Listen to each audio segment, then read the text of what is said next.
yourself. Visitor's car box straight on to the left. I'm Henderson. The key's in the dash. When you switch off, give it a push before taking it out, will you?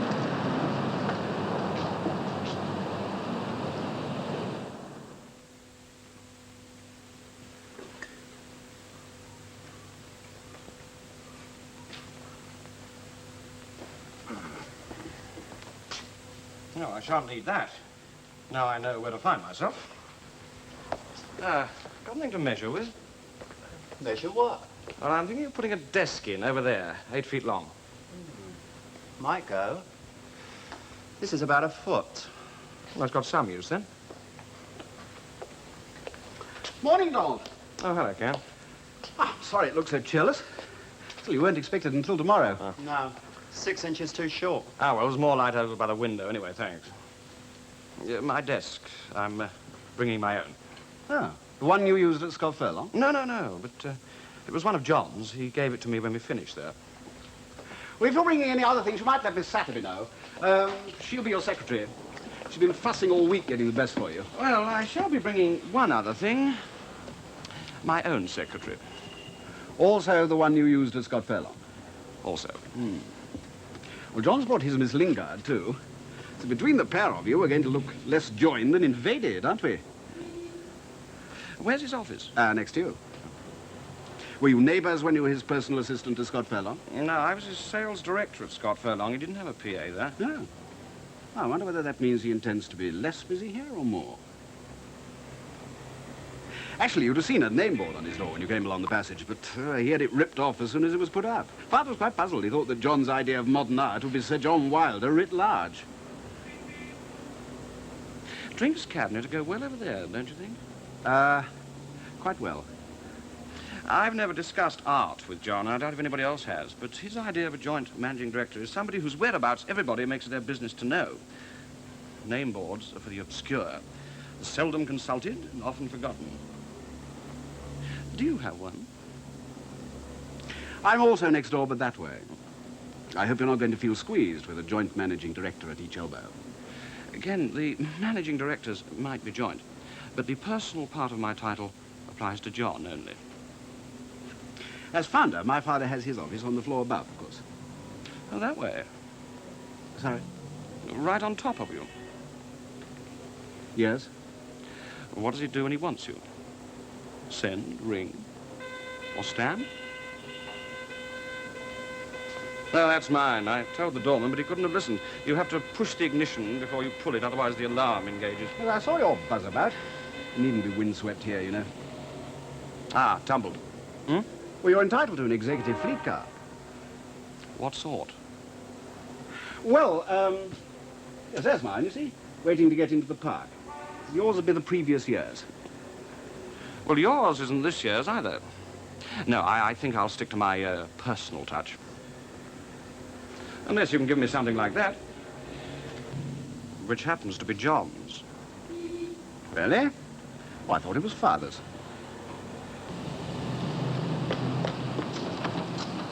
Morning, Mr. Blythe. Morning, Foster. Perhaps that's John's. Coming up behind.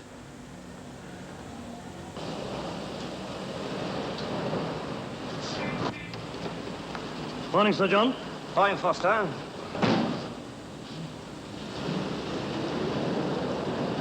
Going to be a bit confusing for me, sir, when you're both in. Hope I don't bring the wrong one when you call. I think you'll find that Mr. Blythe is the one without the radio telephone. What's that? A PQM-4H hydraulic excavator. Oh, it will be if father approves the modifications he's asked for. Yes, he's thinking of buying 20. Oh? How many were you thinking of buying? Well, before John came here, you were sole managing director.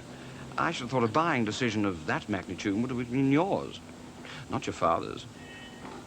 Apart from being the founder of Bly Construction Limited, which is why it bears his name, and still a director of the board, my father's ability to make roads is probably as great as John Wilder's used to be in getting government funds to develop military aircraft that were never put into production. Well, I should think John will want to know why you're buying road-making equipment at all, when the government's road-making program has been cut back. As a member of the National Motorways Council, my father no doubt feels justified in cultivating certain well-informed expectations. Yes, but the National Motorways Council is only a self-appointed pressure group. It hasn't got any power to allocate government funds, only to beg for them. Oh, with an office in Belgravia, a staff of 25, a research department, a library, a PR team, and more than one member of Parliament on more than one side of the House. Oh, it is a pressure group, yes. But distinguished from most by an ability not only to press, but to impress. More than one could say for NEB so far. The National Export Board? Oh, but surely we're even better placed there. I mean, not only is John on it as well as your father, but it's been set up by the government. Yes, with a chairman who so far has been too consistently ill to install his board in permanent accommodation, let alone Belgravia. No, I should say father spends his time on NEB merely for a sense of public duty. John no doubt would see some advantage on being on it if he was still trying to export aircraft, but I'd be surprised if he fiddled about with it now he's here. Well, as a government appointee to a government body, like your father, I suppose he's ethically prevented from turning it to personal advantage anyway. Good morning, Mr. Blythe. Where's my son? No, don't buzz his office. He's not there. I looked in. He's here somewhere. I saw his car with the driver still in it. Find him, Miss Tillingshead, and when you do, tell him I should like him to come up immediately. Or if he's inextricably engaged, to inform me, as I don't expect to be in for more than 30 minutes. Anything here? Sunday Globe telephoned asking for an interview today. They need to know by 10 o'clock. Why? They say they need to deep research the story. Well, you've got it all down here why I can't make a firm appointment today. Export Board, 11 o'clock. Motorways Council, 3 o'clock. God knows what time they'll end. You asked me to remind you if you'll attend either or neither, so I can confirm or not. I shall. And I consulted Sir John Wilder.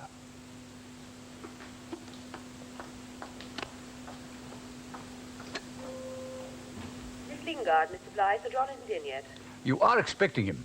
Yes, any minute. Ask him to see me, please. Yes, Mr. Blythe. Good morning, Miss Lingard. Good morning, Sir John. Mr. Bligh just buzzed. Mr. Caswell Bligh, that is. Oh, you need never specify which. Mr. Bligh here is Mr. Bligh. His son is Mr. Ken Bligh. When Mr. Bligh telephones, he never says who he is. Mr. Ken Bligh always does. Yes, thank you. Mr. Bligh asked if you'd be kind enough to see him. Did he? In those words, kind enough? No, I suppose not. Might you also suppose that he simply said, tell him to come and see me? Ask, to be exact. Continue to be exact here, Miss Lingard, as you always were at Scott Furlong. He also said please. And buzz his secretary, tell her I'm in, if he'd care to come down and see me now. Is there anything in here to prevent that? Well, the Sunday Globe is asking for an interview.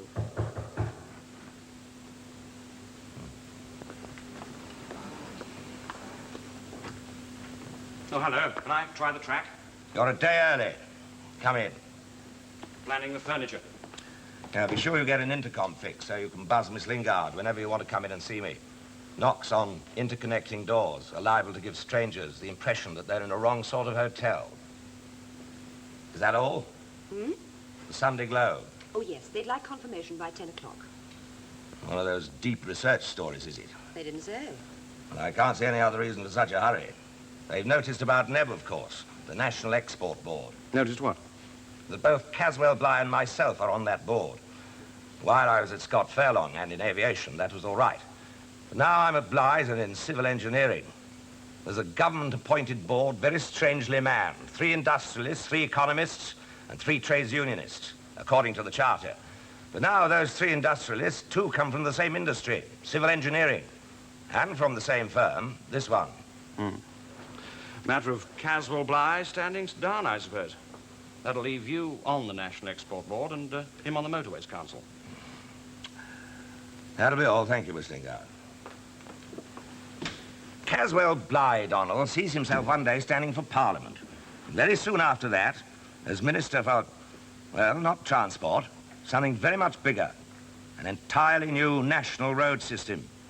blasting superhighways through cities, blotting out minor towns to make way for clover leaves, changing the whole face of Britain. No. Neb's the last thing he'll stand down from. But Neb's got nothing to do with the domestic scene. It's to do with exports. It's to do with this. Lord Scaife, the chairman, was appointed because he was acceptable to both sides of a narrowly divided parliament. He's a stopgap. He's old, he's sick, but he's a good administrator.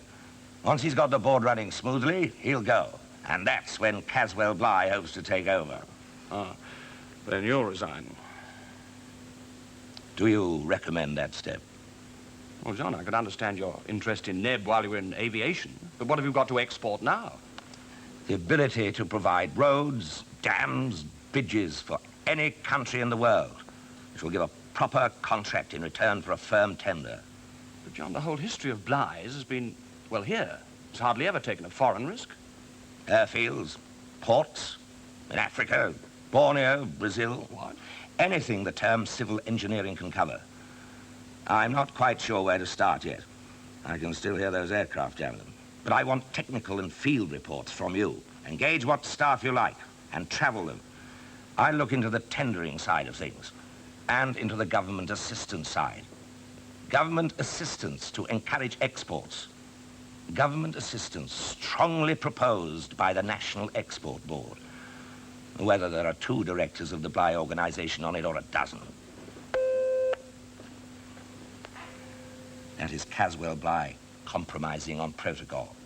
That is on who goes up or who comes down. Don't go. Yes, Caswell? John, I'm a little alarmed concerning some press interest. The large question, of course, is whether you and I can both ethically remain on the National Exports Board. And the small? Oh, that until we can discuss it thoroughly, perhaps we should try and avoid being photographed or interviewed while jointly attending any of its meetings. This morning's, for instance. Were you going? Only provisionally. It's merely to accept Lord Scaife's proposals concerning a permanent address. I can't see there'll be any grounds for any argument. I wasn't going to let it cross anything important either. Perhaps we should both refrain. After all, if one of us is interviewed, it's as bad as both. I agree, depending upon which one of us you mean. Well, either. Thank you, John. Does he always speak as if he's got an audience? No, perhaps he had one. Henderson was going in to see him as I left. Yes? Miss Weldon of the National Export Board has telephoned, sir. She regrets that Lord Scaife is indisposed, and this morning's meeting will have to be postponed. Short notice, isn't it? Most of the out-of-town members will be travelling in. Yes, Miss Weldon said she was trying to catch whoever she could.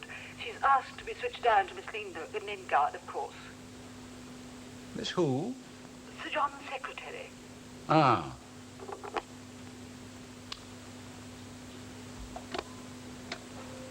Yes, Mr. Bligh? Did you say I was in? In. Here, seeable, informable now. I simply took the message. Thank you. And I simply will not receive it. And on the National Export Board functions through committees.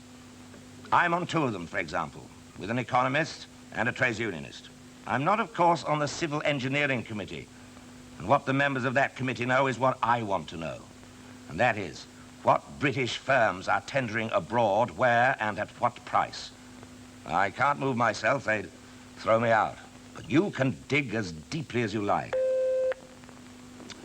Yes? Miss Weldon has telephoned on behalf of Lord Scaife. Ill, and the National Export Board meeting will have to be put off. All right, thank you.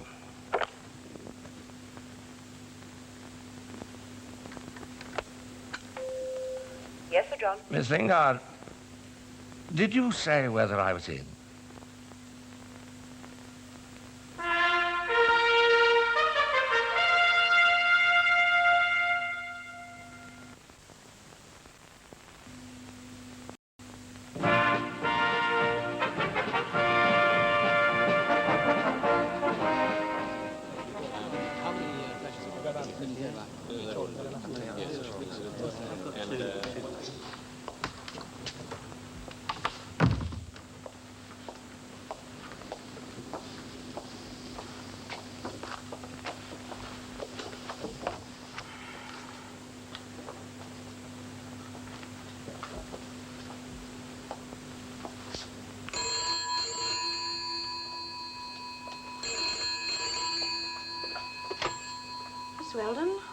Hello, is that the National Export Board? Yes? Well, this is Lady Wilder speaking here. Has my husband arrived yet? No. Oh, well, when he does arrive... He's not expected today, Lady Wilder. Oh. Oh, dear. Have I got it muddled? I thought he said he had a meeting this morning. Well, anyway, this week, and there's only 2 days of it left. Well, there was to have been a meeting, but not now. I'd be glad to take any message for you, but I think you'd do better to ring the Bly organization. I have. I thought I'd catch him before he went to the board, but he'd already left. For some other place, obviously. If he should look in, shall I ask him to ring you? Yes. Yes, if he should. Thank you, Miss... Susan Weldon. I'm Deputy Secretary to the board in general and to Mr. Townley in particular. Who's secretary to the board, isn't he? An under-secretary to the Ministry of something or other? Or was? How on earth do you all remember who's secretary to what? Oh, Mr. Townley is an assistant under-secretary in the civil list, and I'm a higher executive officer.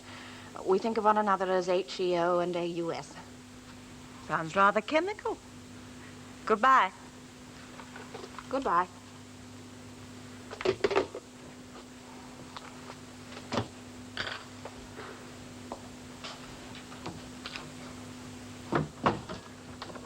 Good morning, Miss Weldon. Can you do this? I'm sure I don't know.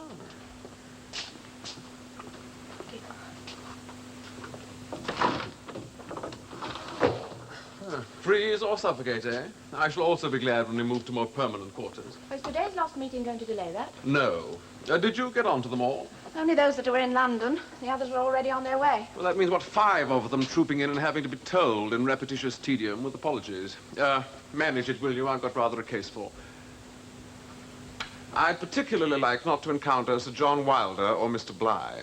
I'm not expecting them. Their secretaries were in, and as nothing was said to the contrary, I assume they were. Good morning, Townley. Good morning. And Miss Wilson. Let me help. Oh, just on my shoulders, thank you. I'm not going out. It is cold in here, isn't it? Worse than outside. Still, not for long, according to today's agenda. Bob here yet, Townley? No, he can't take the chair today. Miss Weldon tried to get a message to you. Oh? Why? He's ill. No, I mean, why did Miss Weldon try to inform me? Nothing serious, I hope. Oh, it's his usual cold snap 5 reciters. It's damn painful. Are we all to receive morning progress bulletins in future? Well, I asked Miss Weldon to inform each member so that his time might not be wasted. The vice chairman can't attend either, you see, so there will be no meeting. But you read the Financial Times. Our vice president was reported to be returning last night. You could have notified him. Or was the newspaper mistaken? Well, I can assure you he'll not be taking the chair today in Lord Scaife's absence. Oh, why, Colin? Lord Scaife has indicated that he wouldn't like him to. Why? Because Lord Scaife, although it's not advisable for him to move about too much, is this morning capable of taking the chair himself, if he thought anyone should. Why did he decide only this morning that no one should? Well, it was only this morning he was asked for an interview by the Sunday Globe and a news agency. There were several press photographers below when I came in. I hope they didn't bother you as much as they did me. I came in through the mews. You saw them as you drove out? Why else should I have gone round the back? Well, I'll be glad to reassure Lord Scaife about that. Which of us is he inclined to feel should resign? Well, I should think that as you and Sir John are in the same commercial firm, Lord Scaife, with his customary courtesy, would be glad to let you decide that between yourselves. And how long is he prepared to suspend the activities of the board until we do? He intends to dine with each of you as soon as possible. His concern this morning was to not have you both seen photographed attending a meeting. I'm sorry he didn't get in touch with me and say so personally.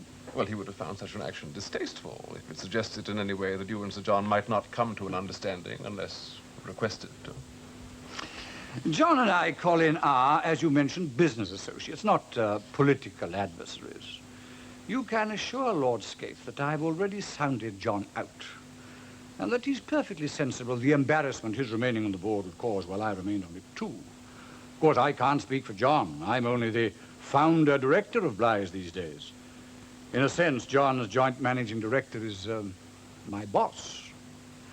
Having said that, I've indicated how much more John is needed at Bly's than I am, and how much more time I have for the affairs of the board than he has.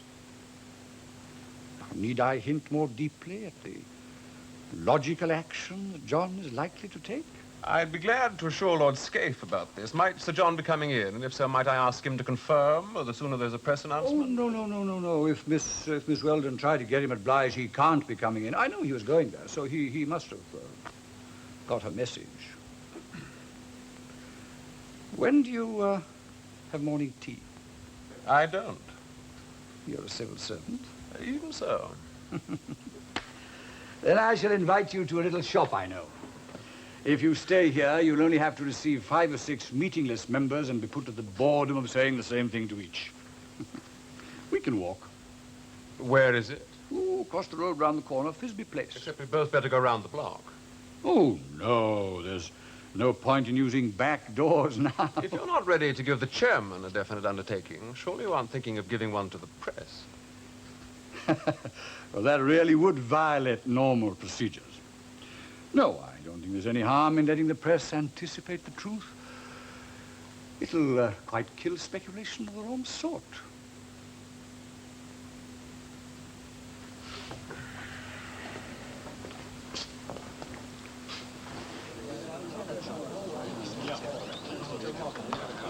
Mr. Townley, I wondered if you would care to add to your statement this morning. Well, since I refused to give you one, I can't think to what statement you're referring. Then there's considerable scope for addition. Hello, James. How is Ray Boscombe? I never see him. I'm on a Sunday now. Are you still on this board? Why else should I be here? Should I assume then that Sir John Wilder intends to resign? That's the sort of thing you should only ask Sir John. I shall merely say that you're probably wasting your time waiting here to do so. Isn't he coming here today? I should be most surprised if he is. I refuse to be quoted, but there's no story left in this. You'll find that made plain very soon, in the normal way.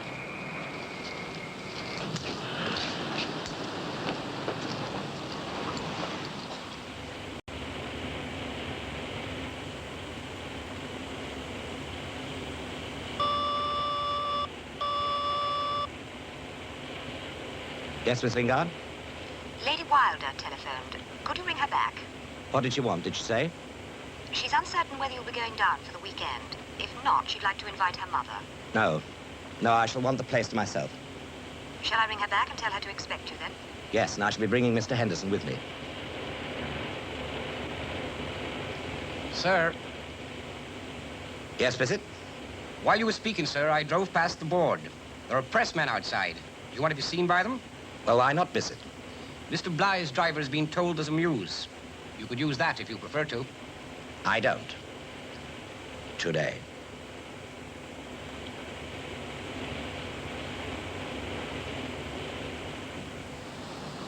No, pack it in. I'll try Bligh Construction. If he is resigning, he won't say, of course. It'll have to come from the board. And a picture of him at Bligh's.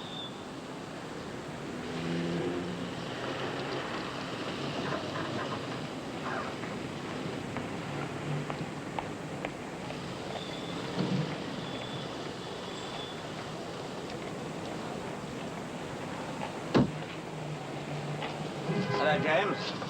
Hello, Sir John. I was just about to ring you. About what? Resignations. Oh? Whose? Yours. From where? Here. Rubbish. For how long? Until it's official. Today's meeting was cancelled. If you haven't brought your resignation instead of posting it, what are you doing here? You're a rumor monger, James. Big ones and little ones. Big ones like my fictitious resignation. Little ones like this uncancelled meeting. Miss Weldon told me the meeting was cancelled. The secretary went off with Caswell Bligh, so it certainly seems to have been. And who is Miss Weldon?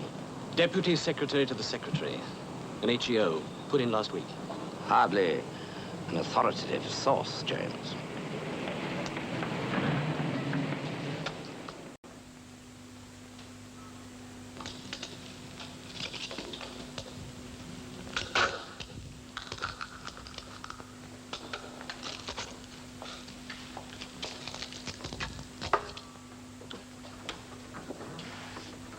Good morning.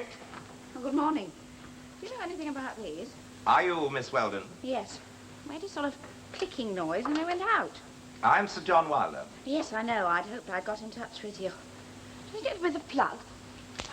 Well, I shouldn't worry over much about the heating. After today's formalities, we shall be moving next week. Well, today's formalities aren't going to take place, Sir John. We've neither a chairman nor a vice-chairman. Well, that's why I rang your secretary. I'm sorry you don't appear to have got my message. Did the other members get theirs? Unfortunately, no. When those who didn't get your message arrive, will you tell them that I'm in the assembly room? I'll take the chair. You can't. Since there's not likely to be any controversy over a tacitly agreed shift to better quarters, I can see no reason why I shouldn't. Oh, there is. Mr. Townley, as secretary of the board, was quite certain about it. I've been informed by the press that Mr. Townley is out. In his absence as a member of the board, I can hardly be expected to take much notice of him at second hand. I'm afraid, Sir John, you'll have to take notice of the Charter, Section 3, Article 4, Clause 9, procedure. What has that got to do with it? It lays down that in the absence of the chairman, the chair is to be taken by the vice-chairman. That is only by the vice-chairman. I know what it lays down, Miss Weldon, and what it does not.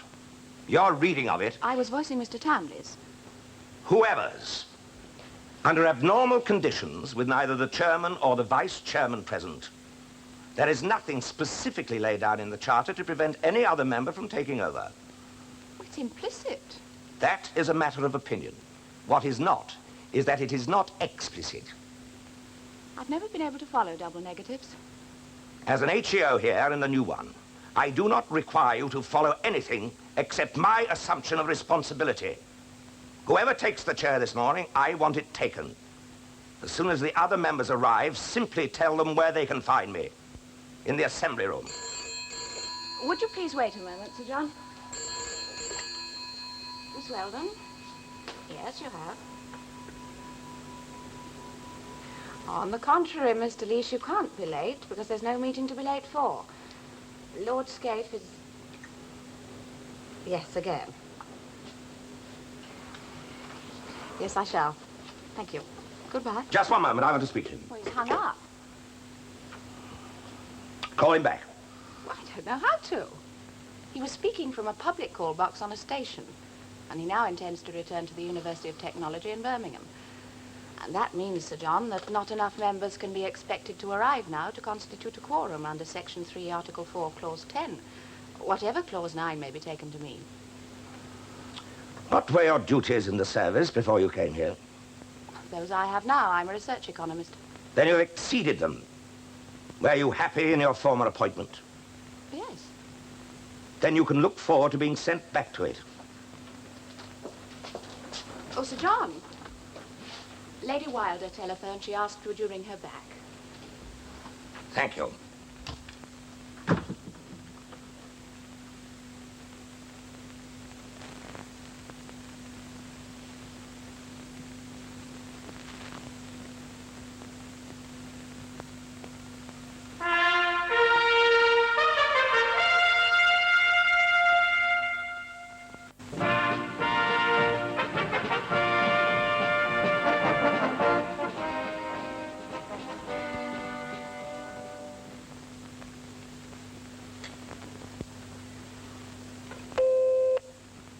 Yes?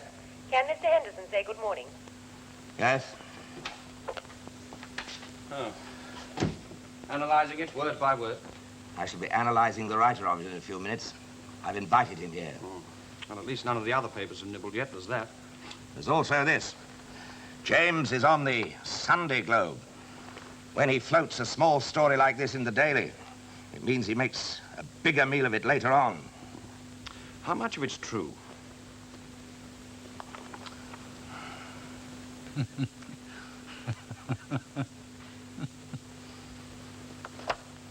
I can't complain about James. For a man who knows how to wring the most out of rumors, he's remarkably honest. Hasn't even named names. Which of you was the highly placed source who, how did you put it? Strongly hinted that the resignation was pending? I was. How soon is pending?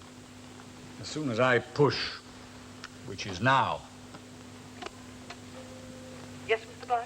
Ask Sir John Wilder. No. Henderson. He was to have started today, did he? We looked in yesterday. On your way down to your office, see if he's done so this morning. Pass me back. What? Well, I said, Who was the unnamed member who thought the meeting was on? Several of them. But the one that's meant here is me. And I would have got it on if a certain Miss Weldon, who rejoices in all the rank of an HEO, hadn't got out her ball of Whitehall red tape and hogtied me. She did that to you? The trouble is never beating the big people that you know. It's the little ones you've never even heard of. You don't notice them as they creep about the floor and you trip over them. Well, I hope we didn't bruise her too much. She's in a position to bruise you back. What do you know about her? She's new to the board. Yesterday you told me to dig into the Civil Engineering Committee. I dug. And I found Miss Weldon at the bottom of it. She's Deputy Secretary to the board and particular secretary to that committee. And in that position, John, even if she is only an HEO, she has at her fingertips, this time of that, more information regarding the economy of this country, so far as exports are concerned, than anybody, including the Chancellor of the Exchequer. Because all the evidence placed before the committee and all the decisions taken thereon by the committee go through her hands for drafting. She knows what you want to. She's a civil servant. Her job in life is to withhold information from those people who can make the best use of it. No man in his senses would try to get anything out of her. On top of that, she's a woman. Add to Whitehall obscurantism, plain bitchiness. James is late. In your place, John, I wouldn't be too impatient. If I want to keep my place on the export board, I have to see that man before Bly does. Then we'll leave early for the weekend. Well, it can't be me. And I did have the intercom put on. Well, whoever it is will have to be disabused. I'm the only one allowed to knock on this door. Good morning, John. I came down to welcome your Henderson, but he doesn't appear to have turned up. I must say I can't blame him. Apart from the intercommunication set, the place is most inhospitably bare. Well, having said that there's not enough furniture in here, how long before you propose to say that there are too many members from here on the National Export Board? Now. And having read this morning's Globe, I shall add that one of us should leave as soon as possible. You appear to have said that already. Twice. It's an opinion generally held. Yes. But until this morning, it didn't specify the identity of the man who should go. Well, I thought, John, that after our brief discussion yesterday... What discussion? Well, I buzzed you. Yes, and I agreed we should discuss it. Later. I certainly didn't advise you to go off to a meeting you knew wasn't on and create the impression in Townley's mind and therefore in Lord Scaife's and in the Globe's mind and therefore in the public's. The impression that I'd told you I'd resign. But I didn't advise anything either, John. Certainly not that you should hurry off to a meeting you knew wasn't on to try and get it started, merely to establish that you were still on the board and I wasn't. No meeting was held. No. And I regret that you took such an extraordinary step and were humiliated. It was an impulsive action, the action of a man suddenly changing his mind, and Bob Scaife likes consistent people. And so do the public. At present, John, it's open to you to offer your resignation. Yes? Sir John? Yes, is he here? Yes, if you mean this. Yes, I do. Put him in my office. And Mr. Henderson? He can entertain him. You were saying? That surely it's better for you to offer your resignation than to have it required. And after yesterday, it seems to me its requirement is only a matter of time. I agree. After yesterday, it does. That is why I think we should both go into my office and deal with James Hopton of the Globe without delay. He's waiting. I congratulate you on your decision, John. Or should I say on confirming my expectation of it? But do you think that we should see the press before an announcement is made by the board? With Scaife ill, there'll be no announcement this weekend. If we see James together off the record, it will stop all speculation. Good morning, James. You're late. No, don't get up. After this morning's speech, I'd be glad to knock you down again. I said no more than you said to me. And you. Mr. Bly? No, thank you. I'd like to see you later. I'd like a gin and tonic. Caswell and I have both come to one conclusion about your story, that it brings matters to a head. I don't have to tell you whichever of us resigns or doesn't. Such announcements can only come from the board. But if I say confidentially what we both feel, can I take it that you'll accept it and stop speculating? I should have to. Good. Then instead of continually asking yourself which one of us shall resign, try asking yourself why either of us should. We were both appointed to the board before we shared any common commercial interest. You'll be the first to know that I never expected to lose control of Scott Furlong. My arrival at Blythe was entirely unforeseen. Agreed? Yes, but that hasn't been suggested. What hasn't? Well, that you both conspired to corner the industrial representation on the board in order to promote your own commercial interests. Then why suggest it now? Now? Why make possible libelous insinuations? What other possible basis is for the fuss you're kicking up? I'm not kicking up a fuss. I'm merely reporting one. It's a simple question of you both now being in the same industry and therefore... Not to be trusted. What? Not to be trusted to do a job for the government without feathering our own nests. And tell me how. How? How we do it. I am not on the Civil Engineering Committee of the board, neither is Caswell. Are you implying that we spy on the Engineering Committee? Or that the members of that committee are not to be trusted either? Or that we buy information from them? I take it that neither of you intend resigning then. If either of us let one of us, it would be a rather devastating expression of the opinion we had of each other's integrity, wouldn't it? You haven't spoken. If, after what Sir John has said, any comment is open to me, I should be interested to hear you say what you think it might be. You might also consider this, James. Caswell and I work together. Each of us would be the last to claw the other down. Yes. Good morning. Good morning. Oh, another? No, thanks. You've forgotten yours. Hmm? Good morning. Well, shall I wash up before we go? What? Well, you obviously didn't want it. Pamela is expecting us for lunch. You go on ahead. I'll be there in time for dinner. Miss Lingard, Yes, Sir John. get my car for me, will you? I want to go to the export board. It might be better, you know, if you told Townley while Bligh was present. Otherwise, he might still wriggle out of it. Townley is in the Isle of Wight, seeing the vice chairman.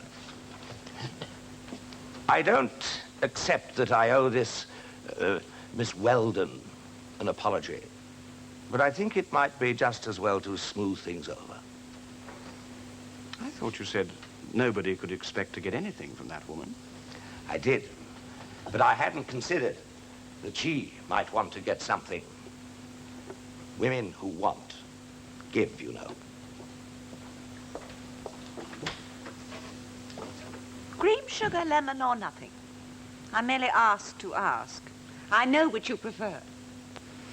You know, before John went to Blythe, I foresaw he'd use the London flat more often. What I didn't foresee is that I'd so soon feel exiled here, without benefit of journey. Oh, well, he's bound to get a larger flat in town. Well, the one we've got now is big enough.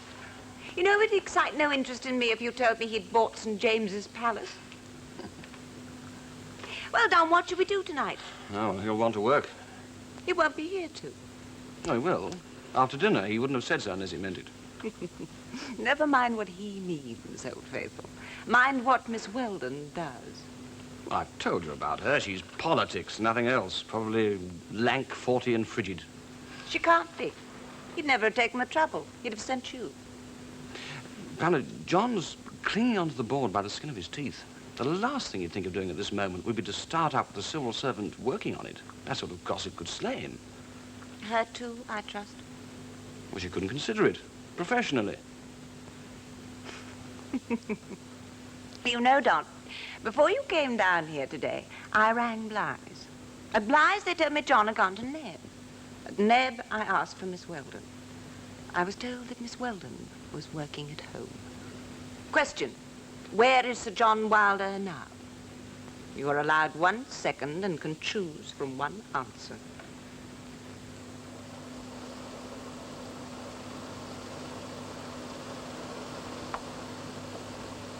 Tea or coffee? Either sounds an anticlimax. Well, you must have something. You have a long drive. Cocoa, then. We shouldn't have done that, you know. No. That worries me much less that we shouldn't again.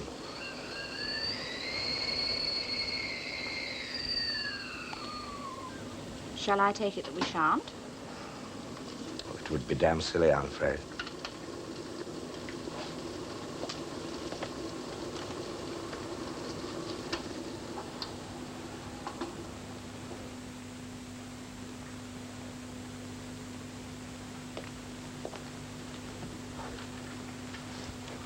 Are these what you're working on?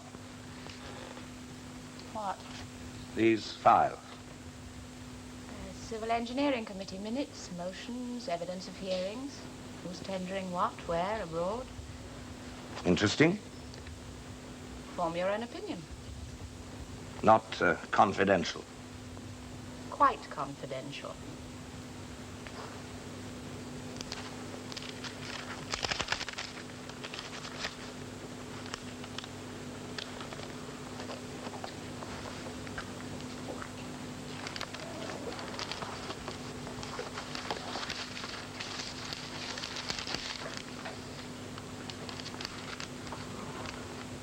Susan, if I said I wasn't going down to the country this weekend, would you be free?